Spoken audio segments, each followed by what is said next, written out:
Professor, boa noite. Boa noite. Como explicar um primeiro tempo do Bahia, onde a equipe começa botando duas bolas na trave, pressionando, mas infelizmente acaba sofrendo o gol e vai para o intervalo, para o vestiário, perdendo o jogo?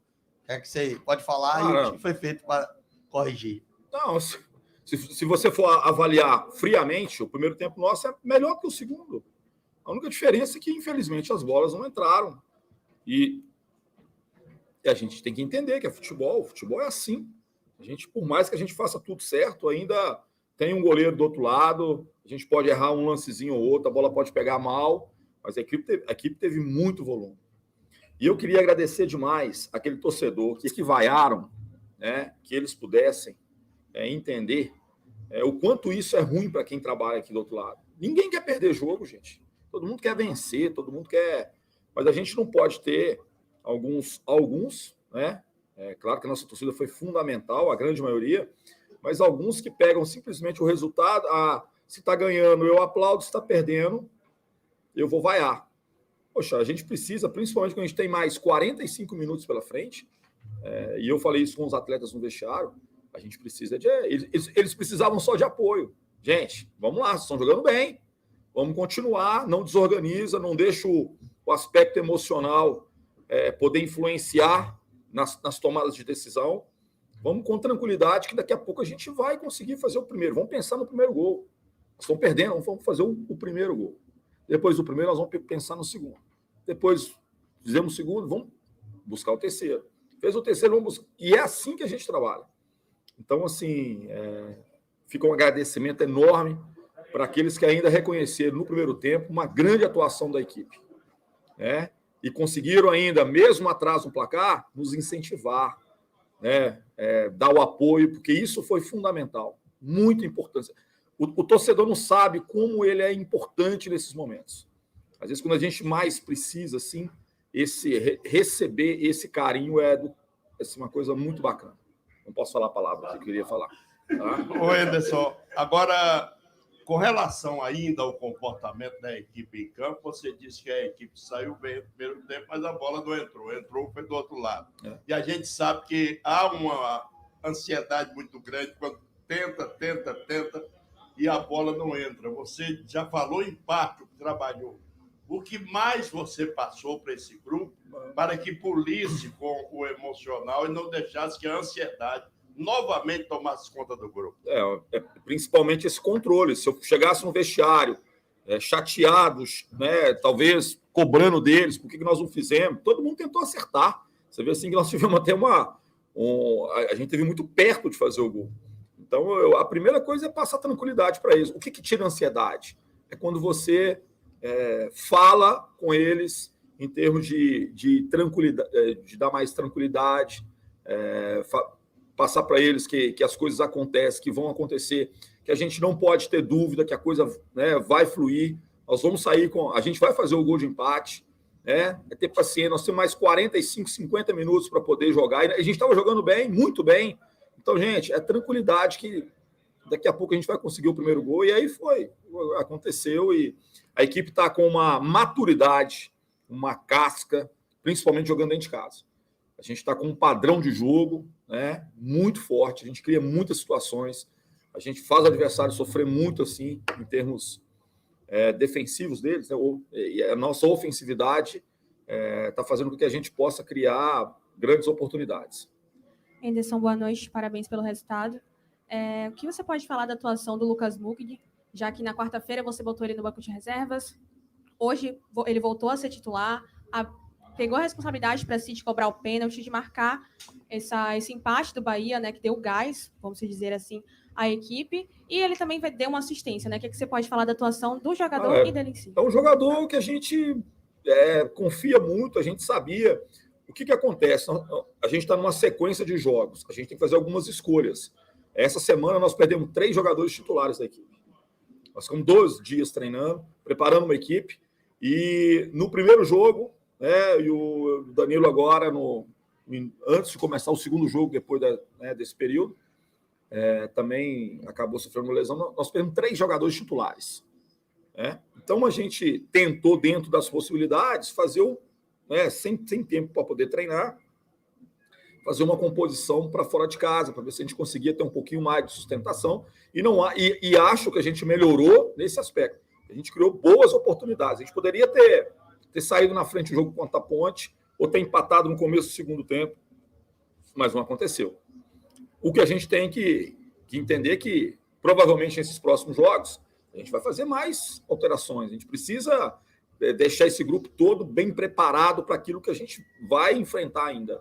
Dificilmente a gente vai ter um atleta que vai conseguir jogar todos os jogos. Então, dentro da possibilidade, nós vamos, do encaixe da equipe, preparar da melhor forma possível para esses confrontos fora de casa agora. Anderson, há uma pergunta atrás, você falou que a equipe atingiu uma maturidade grande, jogando principalmente dentro de casa. E há de se comemorar, de se parabenizar o resultado de hoje, o volume que foi assombroso, como vem sendo dentro de casa. Mas o que é que falta para o Bahia adquirir essa maturidade jogando fora de casa? Você conseguiu conquistar alguns bons resultados, resultados expressivos, mas nos últimos o time não tem sido regular. Não tem tido o volume que tem dentro de casa. Claro. E vem agora 2 jogos importantíssimos até para classificação. Criciúma fora de casa e Sport fora de casa. O que fazer para essa equipe também atingir essa maturidade fora de casa e manter essa regularidade, esse volume de jogo contra os adversários fora de casa? Isso é o que a gente está buscando, cara. Assim, e aí, quando a gente faz algumas modificações, é para tentar buscar esse equilíbrio. Como eu te falei, acho que a gente teve um comportamento melhor contra a Ponte do que a gente teve contra o Londrina, por exemplo. Apesar de ter sofrido um pouco mais contra a Ponte. Mas acho que o time conseguiu argumentar um pouquinho mais. Mas é a nossa busca, é onde a gente está buscando, e eu estou trabalhando com eles constantemente nesse aspecto. Então pode ser uma formação tática diferente, pensar em alguma... É uma coisa que a gente tem que pensar. Avaliar, analisar o adversário, ver se a gente precisa de uma postura um pouco diferente, para que a gente possa manter esse nível, um nível de uma equipe que joga fora de casa, assim como tem jogado dentro de casa. Ô, Anderson, boa noite. Boa noite. Aproveitando o gancho de Baraúna, quando ele fala dos 2 próximos jogos fora de casa, a gente sabe que o Bahia ainda não venceu nesse retorno fora de casa. Mas só que a gente não vamos possível que a gente possa fazer um bom jogo. É aquilo que eu falei, eu acho que a gente precisa melhorar o nosso rendimento fora de casa. A gente não é só o resultado. Como foi falado, assim, a gente teve bons resultados até. Ganhamos do Brusque, ganhamos do Operário, empatamos com o Vila. Não, mas o Operário não foi comigo, né? Brusque, Guarani.